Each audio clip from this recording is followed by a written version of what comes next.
The knock came sharp, not hesitant but desperate, the sound of someone who knew they had no other door left to try. Thomas Avery, the rancher folks in town called the loneliest man on the prairie, had just finished banking the fire when it came. He opened the door with a furrowed brow, expecting maybe a traveler, maybe trouble, but not what stood there in the dimming light. A woman, shoulders sagged beneath a tattered shawl, clutched 3 children so tightly to her sides it looked as though she feared the wind itself might steal them away. Her face bore the hollowness of hunger, the raw redness of tears shed too long, and when her lips parted, her voice cracked like brittle timber. "They'll auction my 3 children next week," she whispered, and her knees gave out. The youngest girl let out a frightened cry, while the boy beside her tried to steady his mother with a grip far too small for such a burden. Thomas dropped to his haunches before the woman hit the dirt, catching her by the shoulders. He could feel how light she was, as if the storm of grief had stripped her body of flesh and left only bone, skin, and sorrow. He looked at her face and then to the children. The boy, maybe 12, jaw clenched against fear. The girl, 9 at most, clinging to her mother's shawl. The little one, barely 5, trembling so hard her teeth chattered. The woman's name came out in broken gasps. Mary Dalton. Thomas had never seen her before, but he knew that name. The Daltons had lived 2 valleys over before fire and sickness cut through their homestead. Rumors spread, as they always did, but no rumor had spoken of this, of a widow with nothing left but her children being driven to desperation. "Inside," Thomas said, his voice low, steady, but urgent. He helped her up and ushered them past the threshold, his calloused hands careful not to frighten the little ones. The door closed against the night, shutting out the cold wind, but inside the cabin another storm began to gather. Mary collapsed onto the chair nearest the hearth, her children clustering around her like frightened birds. She clutched them close, as though any space between their bodies might open the way for them to be snatched from her arms. Her chest heaved, her lips moved in frantic prayer, though no words came loud enough to catch. Thomas crouched down before her, his steady gaze meeting hers. "What do you mean, auction?" Mary's eyes brimmed again, spilling down cheeks already raw from salt and wind. "The town debt collector, he said I owe what I can't pay. The land is gone, the house burned. They say the only thing of value left are my children." Her voice broke, and the words trembled into the quiet like a curse too wicked to be spoken. "He told me they'll be sold at the block, one by one, next week." The children froze at her words. The boy's fists balled, his jaw trembling despite the way he bit it tight. The girl buried her face in her mother's sleeve, muffling her sobs. The youngest simply stared, wide-eyed and uncomprehending, though her tiny hand clutched her mother's wrist with bruising desperation. Thomas felt a heaviness press down on him. He had lived alone for years, ever since loss had hollowed his own house. He had thought solitude was the safest way to walk through life. No ties, no weight, no heart left exposed. But now, staring at these children and their broken mother, he realized safety was a poor word for such silence. Mary spoke again, and her words cut him deeper than the cold ever had. "Please, if you turn me away, I have nowhere else to go. They'll take them." Her plea was not dramatic. It was raw, stripped to the truth.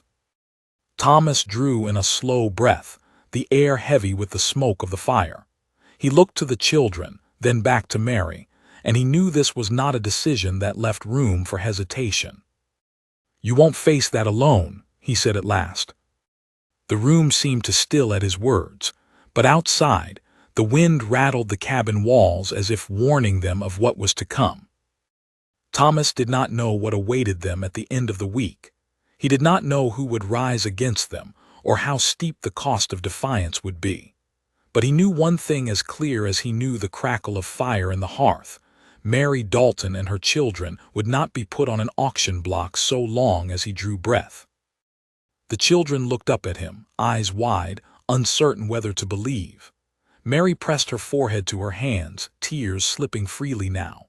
And Thomas, the loneliest man on the prairie, felt the first weight of a burden he had not asked for, but one he would carry, come what may. And in that cabin, with the storm whispering at the eaves, the lines of their fates tangled together, mother, children, and lonely rancher bound by a single promise.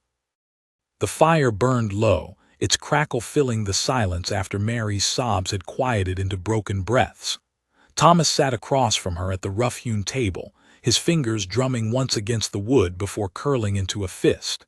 He wasn't a man who spoke much, nor one who wasted words when they came. He preferred the company of work, of cattle, of the wind moaning through the pines. Yet now silence felt like a cruelty. Mary sat stiff in the chair, her shawl still clutched tightly around her shoulders as though it were armor. The children pressed close, Samuel, the oldest, his jaw squared against fear, Ruth, smaller, still hiding her face in the fabric, and little Clara fighting sleep though her head sagged against her mother's arm.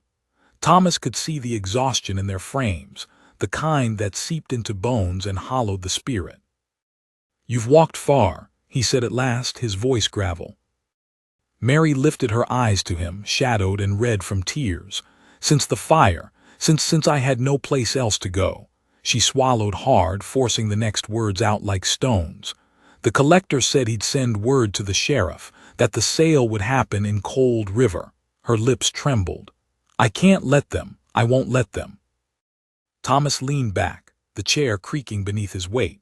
He had heard enough of Cold River's dealings to know the truth in her words. Debt collectors there ran their own kind of law, often sharper than any badge. A family's ruin was profit for men who never lifted a plow or drove a herd. He pictured Samuel forced into labor, Ruth handed off like property, Clara crying herself hoarse in a stranger's arms. His jaw clenched so tight it ached. "Cold River won't have them," Thomas said finally, his voice like iron dragged over stone. Mary's breath hitched. She looked at him as if she scarcely dared to believe. "But how? You don't know them, you don't know me. Why would you risk?" She trailed off, staring down at her children as if the thought itself was too large to finish. Thomas stared at the flames a long moment before answering. "Because I know what it's like to lose a family, and I'll be damned before I let that happen to yours while I'm standing here." Samuel straightened at those words, eyes flickering with something fierce and unspoken.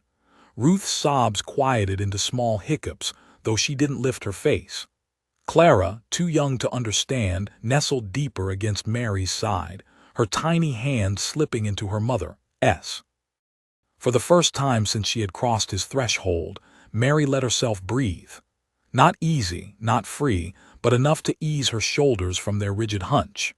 Tears welled again, but this time they carried a glimmer of something fragile, hope. By morning, the ranch wore its usual stillness, but within the cabin something had shifted.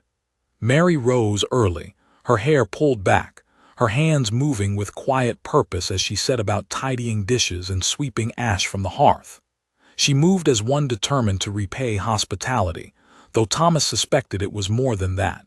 It was survival, a need to keep her hands busy lest despair take root again.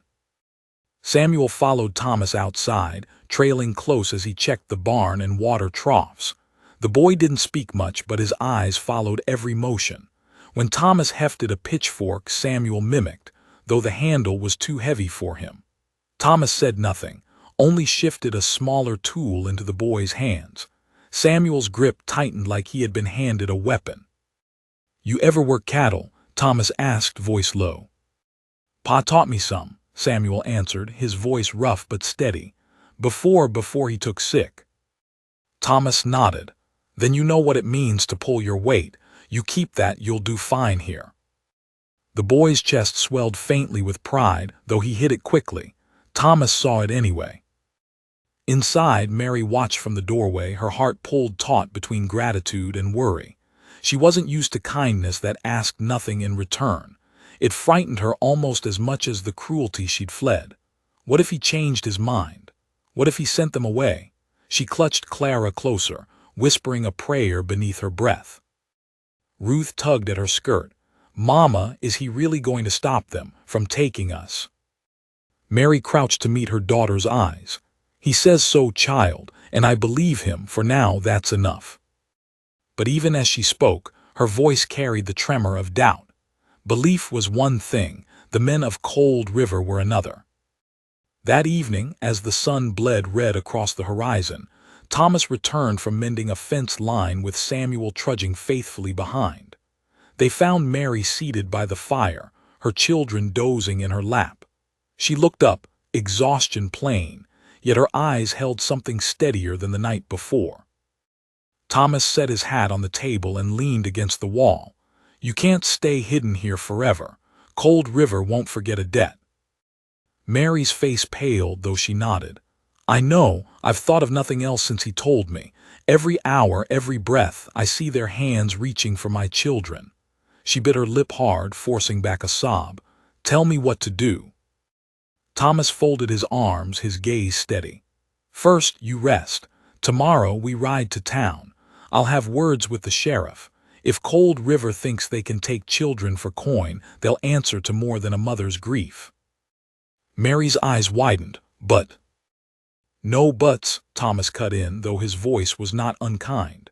"I'll not let them drag you back in chains of fear. We'll face them head on."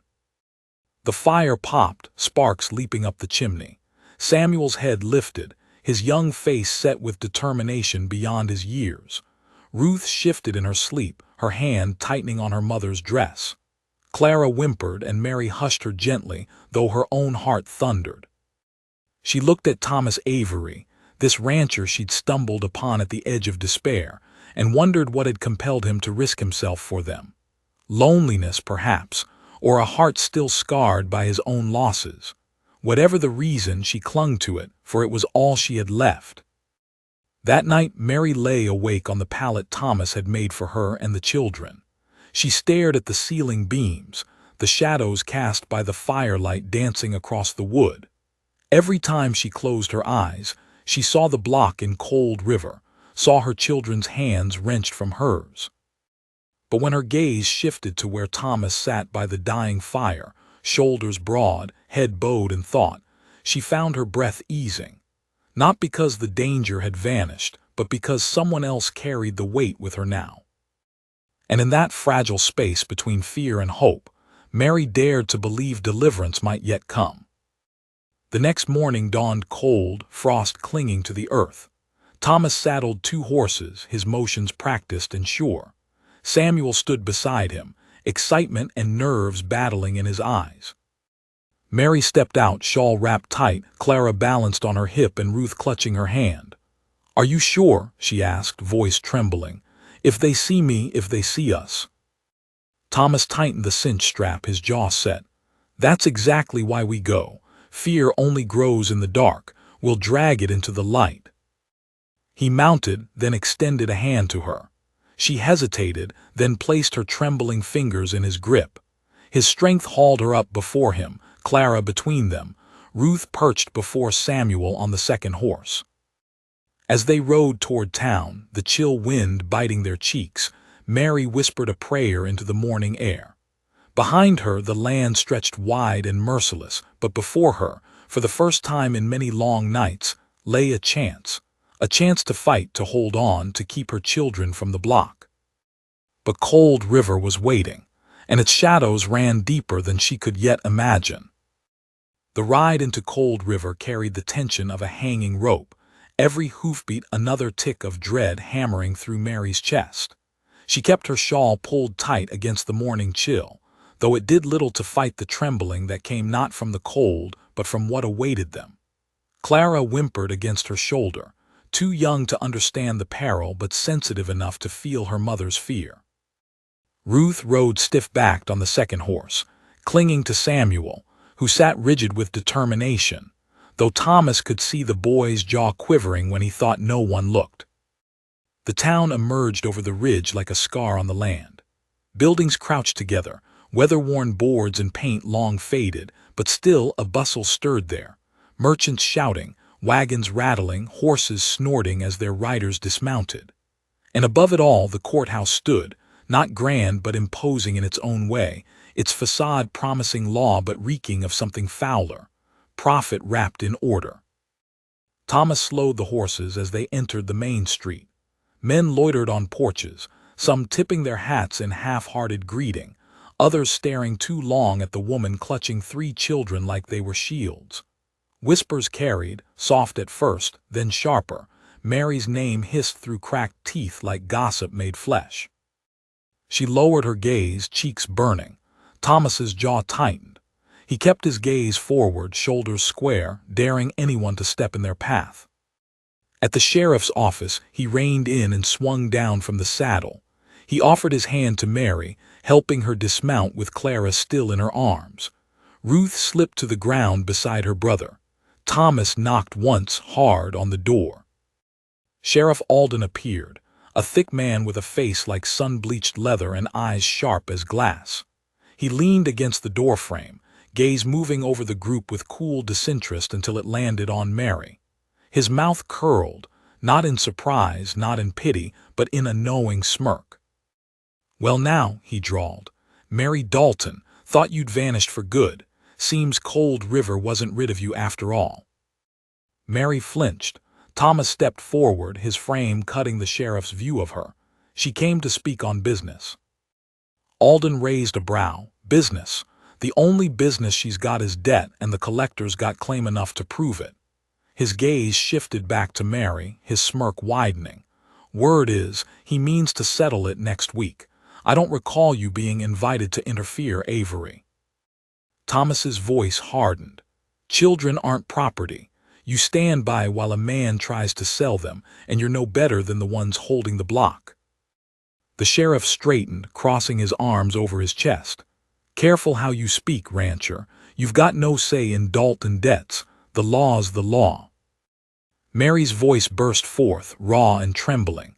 "Please, these are my children. I'll work, I'll serve, just don't let them." She clutched Clara tighter, her knees nearly buckling.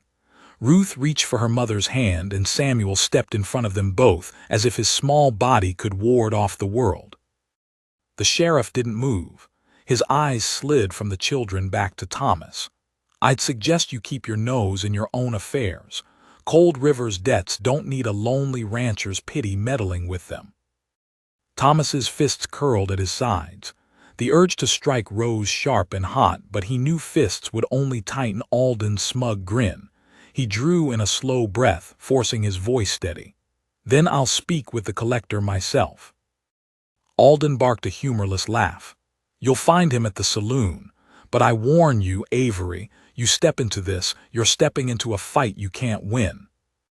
Thomas's eyes didn't waver. "I've already stepped in." He turned, guiding Mary and the children back onto the street. She staggered under the weight of fear, but his steady hand on her elbow held her upright. Samuel's eyes blazed, Ruth's tears threatened to spill, and Clara whimpered in her mother's arms. The saloon loomed at the far end of the street, its doors swinging wide with the laughter of men who had never known hunger, their voices thick with drink and cruelty. The collector, Henry Lark, was there. Thomas knew it before he stepped through the threshold. Inside, smoke curled through the air, mingling with the sour stench of whiskey. Men crowded around tables, cards flashing, coins clinking, boots stomping as laughter rose and fell. At the far table sat Henry Lark, his coat fine enough to make him stand out against the rough crowd, his hair slicked back, his mustache curled with deliberate precision. Mary froze at the sight of him, her whole body recoiling as though struck. Her grip on Clara tightened until the child whimpered again. Lark's eyes lifted lazily from his cards, landing on Mary with a gleam of triumph. "Well, well," he drawled, rising with exaggerated grace. "The widow Dalton, thought you'd be smart enough to vanish, but here you are parading your brats for all to see. Saves me the trouble of rounding you up." Mary's breath hitched, her knuckles white against her shawl. Thomas stepped between them, his broad frame casting Lark in shadow. "You'll not touch them." Lark's smile widened. "And who might you be? The Good Samaritan, the hero rancher?" He circled Thomas, eyes flicking to Mary, then the children. "Tell me, Mary, did you weep your way into his home the way you've wept into mine?" Mary flinched, shame flooding her cheeks though she had no guilt to carry. Thomas's hand twitched toward the knife at his belt, but he steadied himself. You'll call her by her name, Lark, Widow Dalton, nothing else." The collector chuckled, low and mocking. "Names don't matter when debts are owed. Next week the block is ready. These children will fetch a fine price. Buyers are already lining up." He leaned in close, his voice a venomous whisper. "And no rancher with empty hands is going to stop me." Thomas's eyes narrowed. He had nothing to bargain with, no wealth, no allies in this den of wolves. Yet he knew one thing: he would not walk out of Cold River without Mary and her children safe at his side. The saloon air thickened, silence pressing as men around the tables sensed the crack of lightning in the air. One wrong word, one wrong move, and fists, or worse, would fly. Mary's breath came fast, her children pressed to her side. Samuel clenched his fists. Ruth buried her face again. Clara whimpered into her mother's shawl. And Thomas Avery, lonely rancher turned reluctant protector, squared his shoulders against the storm about to break. The saloon had gone quiet, the air charged with the weight of words that could not be taken back. Henry Lark stood with his smirk carved deep into his thin face, his fingers playing idly with the gold chain on his vest. Men around the tables leaned back, cards and glasses forgotten, their eyes darting between the collector and the rancher who dared to stand against him. Mary clutched her children close, her shawl trembling as much as her hands. Samuel stood in front of Ruth, chin high, as though his scrawny frame might shield her. Clara whimpered against Mary's shoulder, burying her face in the fabric, her small breaths hot with panic. Thomas Avery didn't move, didn't flinch. His broad shoulders blocked Mary from view, his presence alone a wall between her and the man who threatened her children's future. His voice, when it came, was low, steady, and cutting. "Then let's speak plain, Lark. You say debts are owed. Fine. Show the papers. Show me proof you've got claim enough to take children from their mother." A murmur rippled through the room. Some men shifted uneasily, others chuckled darkly, eager to see the confrontation break into blows. Henry Lark's smirk only deepened. "You want papers, rancher. You'll have them at the auction block. That's all the proof the law requires." His voice dropped into something colder, meant for Thomas alone. "And if you think you can outbid buyers from Fort Yuma and the Silver Camps, you're more fool than I thought." Mary's knees buckled, but Thomas caught her before she sank. His hand steadied her shoulder, his gaze never leaving Lark. "There won't be an auction," Thomas said, each word heavy as iron. Lark's laughter rang sharp, bouncing off the saloon's warped boards. "And what'll you do, Avery? You gonna buy them yourself? With what herd? With what fortune? You've nothing but dirt and silence at that ranch of yours. Men like me." He tapped the ring on his finger against his glass, the sound like a gavel. "Men like me decide what happens in Cold River." The words hung there, but beneath the surface something stirred. A few men shifted, eyes narrowing at Lark's arrogance. They'd tolerated him long enough, profited from his games, but even the hard-hearted found unease in the notion of selling children like cattle. Thomas saw it. He read it in their faces, the flicker of shame, of hesitation. He pressed the moment. "I've buried enough in this land to know what it costs to lose a family. Any man here who calls himself decent knows the truth. Children aren't a debt to be traded. They're flesh, blood, and breath given by God himself. You put them on a block, and you spit on every grave dug for honest folk in these parts." Silence fell heavier now, charged with something sharper than fear, conviction. Mary's tears flowed unchecked, but her eyes fixed on Thomas, wide and disbelieving. No one had spoken for her like this. Not since her husband, not since the fire, not since the day she'd been left to scrape and beg at the mercy of wolves. Lark's face twisted, his smirk cracking into a sneer. "You think words will save her, Avery? You think a speech in this hole will scare me? No, this town feeds on the weak, and she is the weakest I've seen. You stand in my way, you'll starve alongside her." Thomas took one step closer. The boards creaked beneath his boot. His eyes locked on Lark's with a fire that did not waver. Better to starve in the light than feast in the dark. And if you think I'll bow to you, you don't know me." The tension broke like glass. Lark swung first, his fist crashing toward Thomas's jaw, but the rancher had been ready. He caught Lark's wrist mid-swing, twisting until the collector's knees buckled. Gasps rippled through the saloon as Thomas slammed him against the bar, glasses shattering at the impact. Men surged to their feet, some eager for a fight, others frozen by shock. Mary cried out, clutching her children tighter. Samuel pulled Ruth behind him, his fists clenched though his knuckles were white. Lark struggled, spitting rage.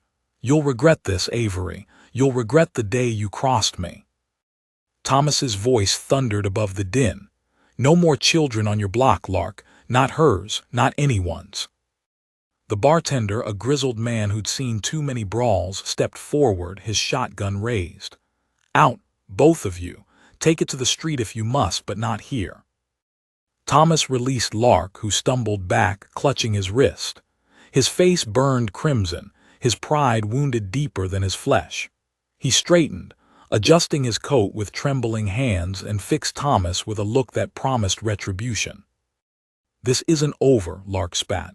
"Auction S in 7 days, and I'll see the widow there even if I have to drag her myself."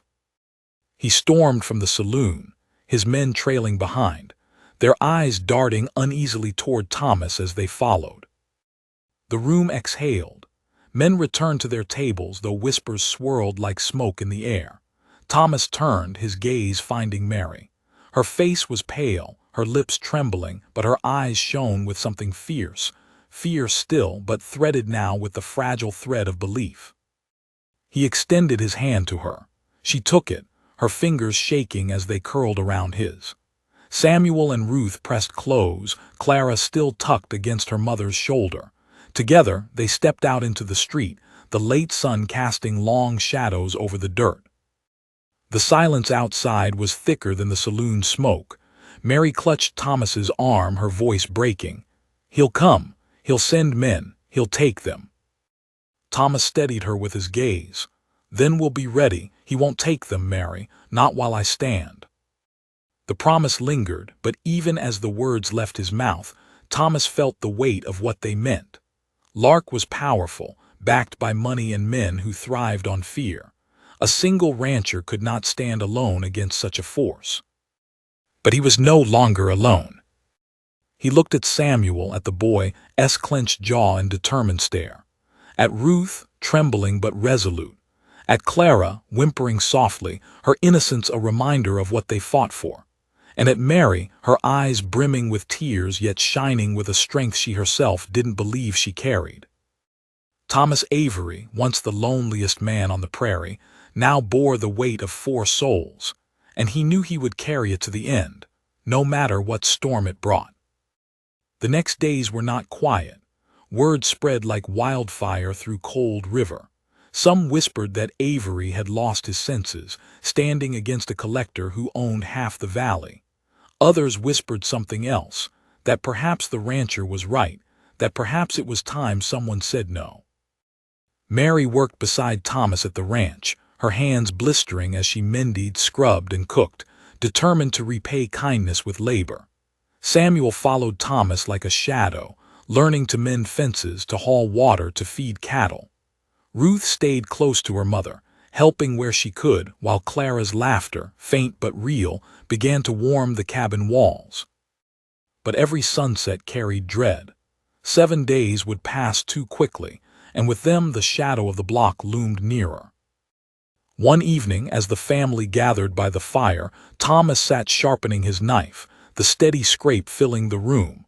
Mary's hand stilled on the mending in her lap. Her eyes met his. "You can't face him alone," she whispered. Thomas lifted his gaze, the firelight glinting off the blade. "Then I won't, not alone." Mary frowned, uncertain. "What do you mean?" He leaned forward, his voice firm. "There are men in this valley who have lost to Lark. Men he's bled dry, men he's humiliated. They've stayed silent out of fear. But if they knew someone was willing to stand, maybe they'd find their voices again." Mary's breath caught. "And if they do?" Thomas's eyes softened, his voice lowering. Then I'll still stand, even if I stand alone." The fire crackled, filling the silence between them. Samuel's eyes shone with awe, Ruth clutched her mother's sleeve, and Clara's tiny fingers played with the edge of Mary's shawl. Mary swallowed hard, her heart torn between fear and something deeper, something like faith. Outside, the night spread cold and vast. The stars blinked sharp above the land, silent witnesses to promises made in firelight. And in the hush, the widow and the rancher sat across from one another, bound not by blood but by a cause that reached beyond them both. 7 days. 7 days to gather strength, to turn whispers into courage, to stand against the storm bearing down on them. And somewhere in the dark, Henry Lark sharpened his own plans, his pride wounded, and his hunger for vengeance whetted sharper than any blade. The wind shifted that night, carrying with it the low hum of change, as if the valley itself braced for what was to come. Thomas rose before dawn, his boots thudding across the cabin floor while the family still slept in the warmth of borrowed quilts. He moved with quiet purpose, lighting the lantern, pouring coffee, then pulling on his coat as though the day demanded every ounce of him. Outside, frost still clung to the earth. He saddled his horse, the leather creaking beneath his weight, and rode toward the nearest homestead. His thoughts were sharp and heavy, like the axe he carried to split wood. Henry Lark thrived on silence, and fear had been his greatest ally. If Thomas was to break him, he couldn't do it with fists alone. He needed men, neighbors, farmers, ranchers who had bent their necks under Lark's yoke, men who had lost as Mary had lost. The first man he called on was Ezra Pike, a stooped rancher whose hands were gnarled from decades of toil. Ezra had buried a wife and son after sickness, and rumor said Lark had taken his herd soon after, claiming unpaid interest on a loan that Ezra swore he never took. The old man answered the door with suspicion etched in his face, but when Thomas laid out the truth, that Lark meant to sell Mary Dalton's children at the block, Ezra's eyes burned with something raw. "Children," Ezra rasped, "that devil's gone lower than even I thought." He leaned heavily on his cane, nodding once. "You've got my word, Avery, I'll stand." By midday, Thomas had gathered 3 more. Caleb Jensen, who'd lost his land to forged papers, Markham, who had seen his brother driven off by Lark's thugs, and Isaac, a quiet farmer with scars across his back from a lesson Lark's men had once delivered. Each man carried the weight of defeat, but when Thomas spoke, when he reminded them of graves dug, homes lost, and families torn apart, their silence cracked into resolve. When he returned to his cabin, Mary was at the table, her hands still raw from work, sewing torn hems with trembling fingers. She looked up at him, her eyes searching his face. Clara played at her feet, Ruth peeled potatoes at her side, and Samuel waited by the door, his jaw tight. "Well?" Mary asked. Thomas hung his hat, then met her gaze squarely. "We're not alone anymore. Others will stand with us." Her lips parted, a soundless prayer spilling through. She pressed her hands to her mouth, eyes wet. Ruth smiled faintly, though her hands kept moving. Samuel straightened, his young chest swelling with a pride he tried to mask. Clara clapped her hands, though she understood none of it. For a moment, hope sat with them at the table. It wasn't loud, wasn't triumphant, but it glowed faintly like the hearth fire against the gathering storm. The following day, Thomas rode into Cold River again, this time with Mary and Samuel trailing on foot. Ruth stayed behind with Clara, too young to face the rough edges of town. As they entered, heads turned once more, whispers buzzing through the streets like gnats. Some voices mocked, others held unease. Mary held Samuel's hand, her fingers cold and clammy, but her spine straightened as Thomas walked before them. He didn't take them to the sheriff. Instead, he led them to the church, its steeple leaning slightly under the weight of years. Inside, Reverend Cole stood polishing the pews, a thin man with tired eyes but a voice that still carried on Sundays. "Reverend," Thomas greeted, his voice steady, "we need your help." Cole looked up, brows furrowing at the sight of Mary and Samuel. "This about the talk in town, about Lark and the auction." Mary's voice broke through before Thomas could speak. "It's true," she whispered. "He means to sell them, my children, like cattle. Please, Reverend, you've preached of justice, of mercy. Will you stand with us?" The Reverend set down his cloth, his hands trembling slightly. He looked at Mary, at the boy clinging to her side, then at Thomas. For a long moment he said nothing, the silence weighing heavy. Then he drew a deep breath. "I've buried too many in this valley because men with power thought themselves above God's law," he said finally. "I'll not see children added to that count. I'll stand." Mary wept, clutching Samuel close, her body shaking with relief. Thomas nodded once, a rare glint of something like gratitude in his eyes. The days bled into one another, each dawn bringing another neighbor, another voice added to their cause. By the fifth day, Thomas had gathered a small band, ranchers, farmers, even a blacksmith and 2 widows, each scarred in some way by Lark's greed. They weren't soldiers. They weren't outlaws. But they carried hammers, axes, shotguns rusted with age, and most of all, a fire long starved but not extinguished. Mary worked among them, her strength surprising even herself. She cooked meals, patched clothing, tended to children who clung to her skirts, and when asked, she spoke, her voice trembling but clear. She told them what it was to beg for mercy at Lark's hand, what it was to hear the words auction and children in the same breath. Each story hardened resolve, each tear shed added to the river swelling against Lark's dam of fear. Yet as their numbers grew, so did the shadows. Lark's men roamed the valley, knocking on doors, spreading threats. One morning, Samuel spotted a figure on the ridge watching the cabin before vanishing into the trees. Another evening, a stone shattered the cabin's window with a note tied to it. 1 week. The block is waiting. Mary clutched the note, her hands trembling so badly she nearly tore it in half. Thomas took it from her gently, folded it, and placed it in the fire. He didn't speak, but the look in his eyes was enough. He would not yield. On the eve of the 7th day, the cabin swelled with voices. Men sat shoulder to shoulder, women clustered near the fire, children drowsing in corners. The air carried the weight of decision, of fear tangled with faith. Reverend Cole stood by the hearth, his voice ringing steady despite his frail frame. "Evil thrives when good men stay silent," he said, "but we are no longer silent. Tomorrow Henry Lark will expect obedience. Instead, he will find resistance." Mary sat with Clara asleep in her lap, Ruth pressed against her side, Samuel standing tall beside Thomas. Her heart pounded so hard she feared it might break her chest. Yet as she looked around, she saw not fear alone, but strength reflected in every weary face. Thomas rose, his voice cutting through the murmurs. "Tomorrow we stand, not as scattered neighbors, but as one. Lark will come with his men. He'll bring threats, maybe worse. But he won't take these children. Not these, not any." The room hummed with agreement. Fists clenched, heads nodded, voices rose in murmured prayer.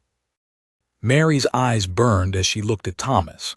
She saw not just the rancher who had opened his door, but the man who had opened a path where none seemed possible. For the first time in months, perhaps years, she believed deliverance was not just a word spoken on Sundays, but a promise carved into flesh and bone. Outside, the wind howled through the pines, carrying with it the scent of snow and the shadow of what awaited. The night stretched long, but sleep did not come easy. In every corner of the cabin, hearts beat with dread and hope interwoven. And in the dark, Henry Lark gathered his men, his fury sharpened into cruelty. He polished his boots, straightened his coat, and prepared to claim what he believed was already his. Morning would decide whether justice or greed would own Cold River. Dawn came gray and brittle, the kind of morning where the sky seemed to hold its breath. Frost bit into the earth, the air sharp enough to sting the lungs. In the valley below, smoke from distant chimneys rose thin and hesitant, as if the whole land knew what was set to unfold. Thomas stood on the porch, rifle slung across his shoulder, his breath fogging in the chill. He scanned the horizon with the patience of a man who had spent years alone, his gaze steady, unyielding. Behind him, the cabin stirred with life. Mary coaxing Ruth and Clara into warm coats, Samuel pacing near the hearth like a colt eager for a fight. The boy's fists clenched and unclenched, his eyes too old for his 12 years. Inside, the room was crowded. Ezra Pike leaned heavily on his cane, his eyes fierce despite the stoop in his back. Caleb Jensen sat sharpening a hatchet, the scrape of steel grating in the tense quiet. Reverend Cole stood near the door, his thin hands wrapped around a Bible, his lips moving in prayer that trembled but did not falter.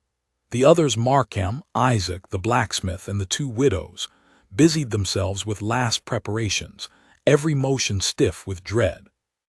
Mary moved among them like a thread holding the fabric together. She brewed coffee, pressed food into rough hands, whispered words of thanks that wove fragile courage into weary hearts. Yet her own heart thundered so loud she feared they might hear it. She kept her children close, every touch of Ruth's small fingers, every sound of Clara's breath against her shoulder, a reminder of what was at stake. Samuel stood apart, his chin high, though his body quivered with anticipation. He wanted to prove himself, to shield his mother and sisters. Mary's gaze caught him, her breath catching with the sharp ache of seeing her boy standing on the edge of manhood far too soon. She crossed to him, cupping his cheek with trembling fingers. "Stay close to me," she whispered. Samuel swallowed hard, his voice tight. "I won't let him take them, Mama." Tears burned Mary's eyes, but she forced a nod. "We stand together, that's how we win." By mid-morning the sound came, hoofbeats. Dozens of them, steady and slow, echoing through the valley like a drumbeat of doom. Heads lifted inside the cabin, conversation cut to silence. Mary froze where she stood, Clara's whimper muffled against her neck. Ruth clung to her skirt, her wide eyes brimming with fear. Samuel darted to the window, his breath fogging the glass as he peered out. "They're here," he whispered. Thomas's jaw tightened. He stepped onto the porch, boots crunching against the frost. The others followed, spreading across the yard in a line that was uneven but resolute. Mary came too, though every instinct begged her to hide. She would not. Not now, not when the moment demanded her presence. Over the ridge, Henry Lark appeared astride a black stallion, his coat dark as ink against the pale morning. Behind him rode a dozen men, each armed, their faces hard and cruel. They moved with the arrogance of wolves, certain the flock would scatter. Lark's smirk returned the moment he saw the cabin, the people gathered there, and above all, Mary with her children pressed against her skirts. "Well," he drawled, reining in his horse before them, "look at this." His eyes swept the line of neighbors, lingering mockingly on Ezra's cane, the widow's trembling hands, the rusted tools clutched in fists. He tipped his hat. A congregation of fools. No one spoke. The silence was thicker than the frost, broken only by the snort of horses. Lark's smirk deepened. "You think you can stop me with this?" He gestured lazily at the ragtag group. "I have papers, I have the law, and in 7 days' time these children are mine to sell, unless, of course, you hand them over now and spare yourselves the trouble." Mary's breath hitched. She felt Ruth press tighter against her, Clara's small hands clinging to her shawl. Samuel stood rigid at her side, his fists shaking. She wanted to collapse, to weep, to beg, but Thomas stepped forward first. "You'll not take them, Lark," he said, voice steady as stone. Lark's gaze fixed on him, sharp as a blade. "Ah, the lonely rancher," he sneered. "Always thought you too quiet to stir trouble, but here you are, puffing your chest like a rooster. Tell me, Avery, how many graves are you willing to dig today? Because I'll put you and every one of these sorry souls in the dirt before I walk away empty-handed." Thomas lifted his rifle, not in threat but in declaration. "Then you'd better dig deep, because none of us are moving." A murmur rippled through the line, Ezra tightening his grip on his cane, Caleb hefting his hatchet, Reverend Cole's voice rising in prayer. Fear quivered in their bones, but resolve steadied their stance. Mary stepped forward, her children clinging desperately to her. Her voice trembled, but it carried clear across the yard. "You'll not sell my children, Henry Lark, not while I have breath, not while these people stand with me." Lark's smirk cracked, his eyes narrowing. You think these peasants can save you, that this rancher will fight your battles? His voice rose, sharp with fury. You're nothing, Mary Dalton, nothing but debt and dust. And when I'm done, your brats will cry for you from cages you'll never see. Ruth sobbed, Clara whimpered, and Samuel lunged forward, his voice breaking in a shout. Leave her alone. Mary caught him, pulling him back, her heart tearing in two. But Thomas stepped forward again, his voice cutting through the chaos. You've had your say, Lark. Now hear mine. You've stolen land, herds, pride, but you'll not steal children, not here, not ever again. The line of townsfolk shifted forward, their ragged weapons gleaming in the pale light. Ezra raised his cane like a staff, Caleb's hatchet glinted, Reverend Cole lifted his Bible high. It wasn't much, not against guns and steel, but it was enough. It was defiance. Lark's face darkened, his smirk gone, replaced with something uglier. He raised his hand, signaling his men. Teach them what happens to those who forget their place. The air snapped taut. Horses pawed at the earth, guns shifted in saddles, and the valley held its breath. Mary clutched her children, Thomas's rifle gleamed, and the neighbors braced themselves. Then the first shot rang out. It was Thomas's. It was Lark's. It came from the ridge above, a crack that split the morning wide. One of Lark's men tumbled from his horse, his weapon clattering into the dirt. The rest of the riders jerked in shock, their heads snapping toward the sound. From the trees, figures emerged, more men, rough-clad ranchers, farmers, faces grim but eyes bright with resolve. They carried rifles, shotguns, pitchforks, whatever their hands could hold. Word had spread farther than Thomas knew, and now the valley itself seemed to rise against Lark. Lark's stallion reared, his fury spilling into a roar. You think you can stop me with this rabble? Thomas's voice answered, thunder in the quiet. No, Lark, not rabble, neighbors, families, decent men and women who have had enough. The ground shook with hoofbeats, the air thick with shouts. The fragile line of defense had become a wall, ragged but unbroken, stretching from the cabin to the ridge. Mary's tears spilled unchecked as she clutched her children. For the first time, she felt not just fear, but the stirring of deliverance. Lark's eyes burned with hatred, his smirk long gone. He raised his gun, his men shifting nervously behind him. The valley braced. And as the wind howled low through the pines, the battle for Cold River began. The first moments after the shot echoed from the ridge felt like the pause between lightning and thunder, a stillness that trembled, heavy with dread. Men on horseback jerked their reins, faces pale as one of their own lay sprawled in the dirt, dust rising around his body. Henry Lark's stallion danced beneath him, nostrils flaring, hooves tearing furrows into the frost-hardened earth. Hold, Lark barked, though his voice cracked under the weight of surprise. His men hesitated, caught between fear of him and the sight of rifles glinting from the ridgeline. Every eye darted upward where farmers, ranchers, and blacksmiths, men who had known hunger and humiliation at Lark's hand, stood shoulder to shoulder. Thomas Avery didn't waste the moment. He stepped forward, rifle steady, his stance unflinching. "It's over, Lark," he called, his voice rolling like thunder across the yard. "Your fears run its course. These people aren't yours to bleed anymore." Mary's breath came ragged as she clutched Clara to her chest. Ruth pressed tight against her side, Samuel standing just before them, jaw clenched. Her heart pounded so violently she thought it might burst, but her eyes never left the man who had promised to sell her children. She felt the trembling of her daughters, the raw heat of Samuel's fury, and she knew in her marrow that if Thomas faltered now, everything would be lost. Lark's sneer twisted his face, his eyes flashing with the rage of a man unaccustomed to defiance. He spat into the dirt. "You think a few pitchforks and prayer books can stand against me? I've bought sheriffs, judges, men twice your number. When the papers come, they'll see those brats sold whether you stand or fall." The Reverend's voice rose behind Thomas, thin but unwavering. "There is a higher law, Henry Lark, and today it will be obeyed. His hand clutched the worn leather Bible, his lips trembling in fervent prayer. The crowd shifted. Ezra Pike, stooped though he was, leaned on his cane as though it were a sword. Caleb Jensen hefted his hatchet with both hands, his face grim. Isaac leveled an old shotgun, its barrel rusted but steady. The line of neighbors stretched wider as more figures emerged from the trees, their resolve as solid as the frost underfoot. Lark barked a laugh, though it carried more desperation than amusement.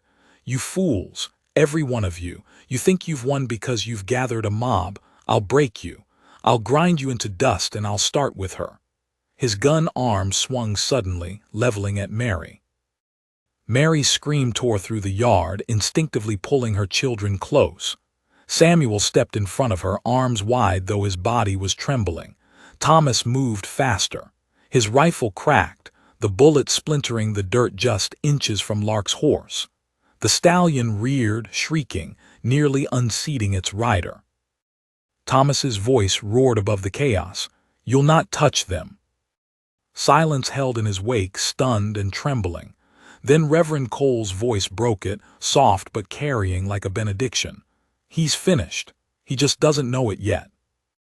Mary collapsed to her knees, her children clinging to her, sobs racking her frame. Relief and terror mingled, the enormity of what had been averted crashing down on her. Samuel knelt beside her, his small hand on her back, his own tears falling though he tried to be strong. Ruth buried her face against her mother, and Clara whimpered, not understanding but sensing the storm had passed.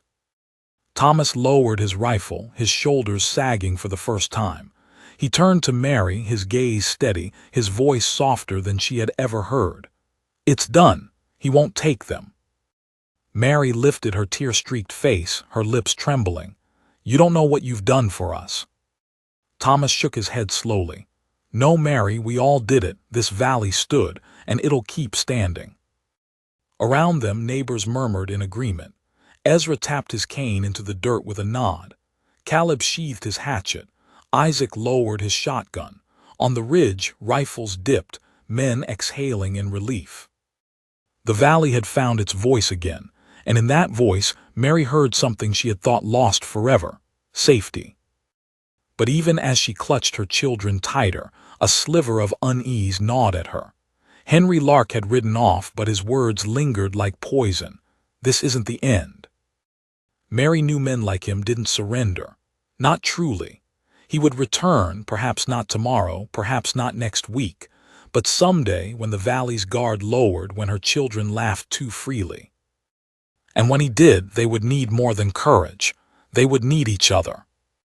The sun crested the ridge then, spilling light over the frosted land, gilding the weary faces of those who had stood against the darkness. For now, the day was theirs. The sun rose higher, gilding the frost into glimmers of silver, as if the land itself wanted to mark what had happened. The crowd that had gathered at Thomas's cabin stood in silence for a long time after Henry Lark and his remaining riders vanished into the trees. It wasn't victory they felt. It was something heavier, a mixture of relief, disbelief, and the weight of having stood against a tyrant and survived. Mary sank into the earth with her children clinging to her like vines to a tree.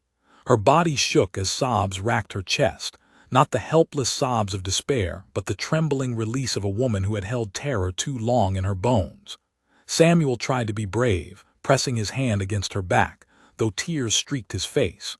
Ruth buried her little face in her mother's shawl and whispered, "We're safe, Mama, we're safe." And Clara, still too small to understand, clapped her hands once and then fell into a fitful sleep against Mary's shoulder. Thomas knelt in the dirt a few feet away, his rifle resting across his knees. He didn't smile, didn't let out a cheer. His eyes remained fixed on the ridge where Lark had disappeared. Men like Lark didn't vanish quietly. They regrouped, schemed, circled like wolves until they found weakness again. But in that moment, as he looked at Mary and her children, and then at the neighbors who had gathered, Thomas knew the valley had shifted. Fear no longer ruled outright. Courage had drawn its first breath. Ezra Pike hobbled forward, his cane sinking deep into the frozen soil. His old voice cracked, but it carried with a strength that surprised even him. "I thought I'd die bowed to that man, but today," he lifted his cane slightly, tapping it against the earth, "today we showed him he can bleed." Murmurs of agreement rippled through the gathered crowd. Caleb Jensen spat into the dirt, his eyes alight with something harder than anger, resolve. "Let him come back. We'll be ready." Reverend Cole raised his hand, his voice trembling but steady. "This day belongs to the Lord. We did not fight with hatred but with justice. Remember that when Lark returns, because he will. But so long as we stand together, he will never win." Mary lifted her head, her tear-streaked face glowing faintly in the pale light. She turned to Thomas, her lips parting as if to speak, but no words came at first. Finally, she whispered, her voice raw, Why did you do this for us?" Thomas met her eyes, his own shadowed but steady. He hesitated, the truth catching in his throat. "Because I lost once. A wife, a child. I thought I'd never bear that weight again. But when I opened that door and saw you standing there, begging for your children, I knew I couldn't turn away." Mary's breath caught, her heart twisting. She pressed Clara closer, her other hand reaching for Ruth and Samuel. "You gave us back more than life. You gave us a chance." Thomas's gaze softened, though sorrow lingered in the corners of his eyes. "Then don't waste it. You hold tight to those children. You let them laugh again. You let them live." The crowd began to disperse slowly, men and women murmuring, promising one another they would not let the valley return to silence. Some offered to patrol the ridges, others to watch Mary's cabin by night. Ezra clasped Thomas's hand, his gnarled grip trembling. Caleb tipped his hat to Mary, his eyes holding a rare gentleness. Reverend Cole lingered, whispering a final prayer over the children before mounting his horse. By noon, only a few remained, and soon it was just Thomas, Mary, and her children standing in the yard, the quiet pressing heavy after so much clamor. The cabin door swung gently in the breeze, and the hearth smoke trailed into the gray sky. Mary's knees weakened, and she sank onto the porch steps, her children clustering around her. Samuel leaned against her shoulder, Ruth pressed against her side, and Clara curled into her lap, her thumb in her mouth. Mary stroked their hair, kissed their foreheads, whispered prayers into their ears. Thomas stood a few paces away, his hands shoved deep into his coat pockets. He looked like he meant to speak, then thought better of it. He turned slightly, as if preparing to mount his horse and ride off into the hills. Mary's voice stopped him. "Don't." He turned back.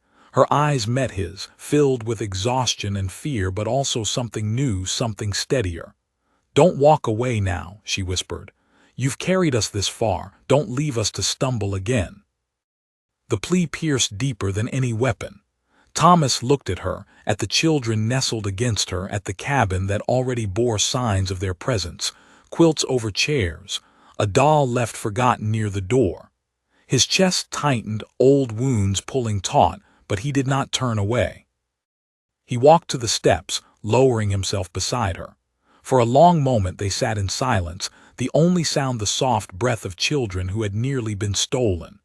Mary leaned her head against his shoulder, tentative at first, then with the full weight of her weariness. Thomas didn't flinch. He let her rest there, his arm lifting slightly until it rested around her shoulders. The quiet stretched, but it wasn't the heavy silence of loneliness. It was something different, fragile, tentative, but alive. That night the cabin glowed with the light of the fire. Samuel sat sharpening a stick into something like a spear, determination still carved into his face. Ruth hummed softly as she rocked Clara to sleep, her small voice weaving lullabies remembered from gentler times. Mary moved quietly about the room, her hands steady as she laid out food, mended a torn sleeve, tended to the hearth. Thomas sat at the table, his eyes following her, his heart heavy with thoughts he couldn't quite speak. Mary caught his gaze once, her cheeks flushing, but she didn't look away. "Tomorrow?" she asked softly. Thomas nodded. "Tomorrow he may come again, or he may wait, but he won't forget." Mary's hands trembled, but she forced a nod. Then tomorrow we stand again." Thomas's lips tightened, not in a smile but in something close. Together. Morning broke pale and uncertain. Frost glistened on the fields, but birds sang faintly in the pines. Mary stepped outside with Ruth and Samuel, watching Clara toddle after them in the yard. Laughter, weak, hesitant but real, spilled into the cold air as Samuel chased Ruth, and Clara stumbled clumsily, falling into her mother's arms. For the first time in months, Mary let herself smile. Tears glistened, but they weren't just of sorrow. She looked toward the barn, where Thomas was mending a rail with steady hands, and she realized something undeniable. She and her children were no longer drifting souls waiting to be claimed. They were tethered now, held fast by a man who had chosen to fight for them when no one else would. Thomas straightened, wiping sweat from his brow. His eyes met Mary's across the yard, and for a fleeting moment the quiet loneliness that had haunted them both flickered into something else, something neither dared to name, but both felt all the same. The wind shifted then, carrying the scent of pine and earth, carrying also the unspoken truth. Henry Lark was not gone. He would return someday with new schemes, new cruelty. But when he did, he would find not silence, not despair, but a family, broken once, bound now, and a valley that had found its voice again. Mary pulled her children close, whispering words of comfort they scarcely needed any more. Samuel grinned faintly, Ruth's eyes sparkled, Clara giggled into her mother's neck. And Thomas Avery, once the loneliest rancher on the prairie, looked upon them and felt, for the first time in many long years, that he was not alone. The auction would never come. The block would remain empty, and the widow's children, once marked to be sold, had been claimed instead by something more enduring than coin or law, a promise spoken not with riches, but with sacrifice. A promise of family,